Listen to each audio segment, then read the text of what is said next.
But let's go ahead and get started. I mean, first things first, congratulations. I mean, you're receiving so many dope accolades at the moment. Essence has named you top 25 under 25. You're doing your thing. So it's got to be amazing to finally get noticed and recognized for doing what you love, right? It is a great feeling. I think it's really important too that I share my journey so that other people who are striving for things that seem, uncertain at times don't give up on whatever they're trying to achieve because it did take a long time. Yeah, and it's a little known fact. You are actually the daughter of an amazing NFL player, Mike Jones, and your mom was a vocalist, Javonda Jones. And I mean, coming from stock like that, it's just you were destined for greatness. But I also love the fact that throughout your career, it didn't feel like you led with that. You know what I mean? Like a lot of times, celebrities' children, we kind of know them because of their parents. But I feel like your career, you led with your talent. Well, yeah, I mean, my dad played professional football, but he didn't have any ends in the entertainment industry. And my mom sang background, but she didn't know what to do either. There was nothing to lead with except my voice because we didn't know anything. Yeah. Yeah, I love that. So again, CoCo, you're on the scene now. You're playing Hilary Banks in the uber popular series Belair, and I remember when Will Smith stamped it initially, and I do think that a lot of people thought that when they cast these characters, if you will, that they would somewhat stay true to like the look of the character. But you bring like a very different fresh kind of a feel to Hilary. So were you nervous about playing that iconic character? I think I was more nervous to audition because I thought the way you thought. I thought they weren't going to be looking for anyone that looked like me at all. And I didn't want the rejection. So I was very apprehensive to even try out. My acting management had to press me to do it. I was like, can I read for Ashley? They were like, Ashley's 12, read for Hilary by the end of the day. I was like, okay. But I think I wasn't nervous to play Hilary because when I really got to know Morgan Cooper, the creator and director of our show, and what he was looking for, he kind of gave me a different type of confidence that I could really just be myself. Me and Hilary are very similar. So I was more honored that I got to do it and represent dark-skinned women in this way because I know how important that representation was for me and will be for the next generation of Black girls.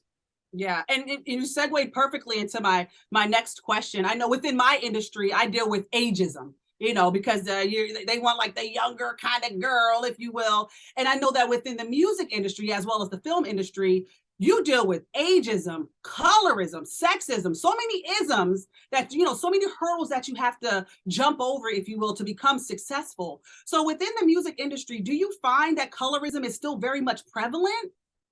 I mean, it's definitely gotten better with time. And I also think that R&B girls are having such a moment. There are a lot of different shades of women that are winning. So it's easier for all of us when one of us wins. Um, and even SZA crossing over to pop like so heavily is like, okay, let's just take the barriers off of everybody at this point because seriously, like look at the charts. It's like it's unnecessary.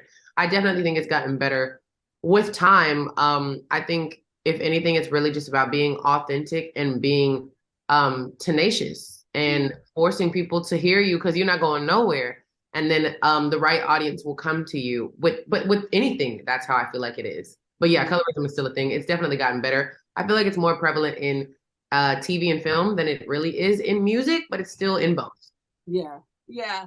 So I saw an interview that you did, which I thought was really moving. You talked about getting therapy and you talked about accepting the seasons. And you left us with a question where you asked us, what are you doing in the rain when it rains? And that really spoke to me because I'm a 41-year-old Black woman and I just got a therapist last year.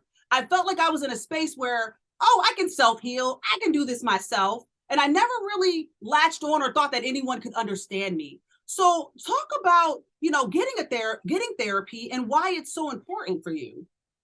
Honestly, there's no right timing. There's only the timing that is in your life.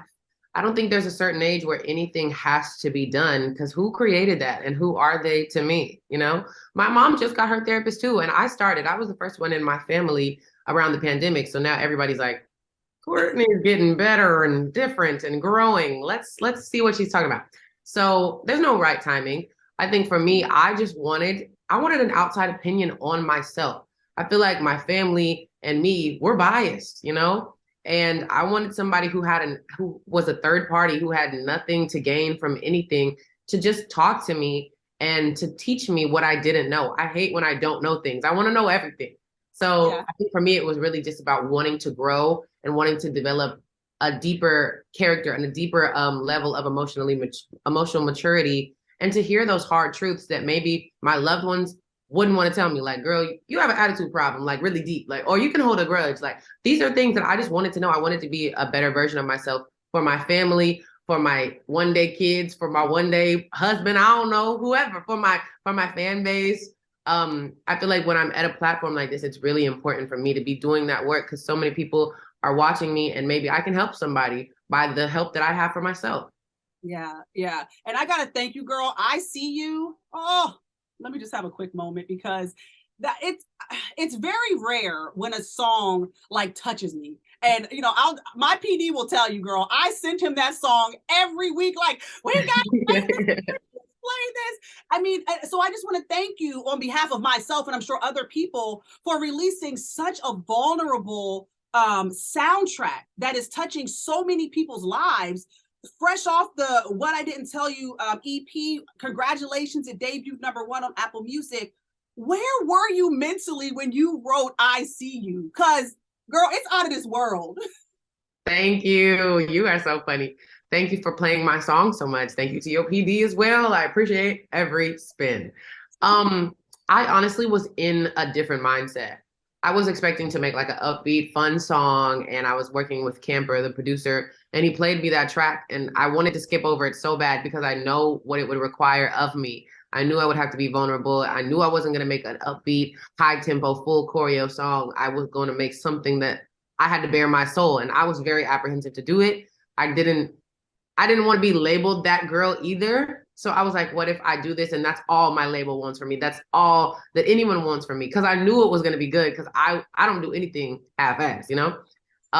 But at the end of the day, I couldn't skip over it. I couldn't. I had to go with like my intuition, and we started writing that song, and it just poured out of me.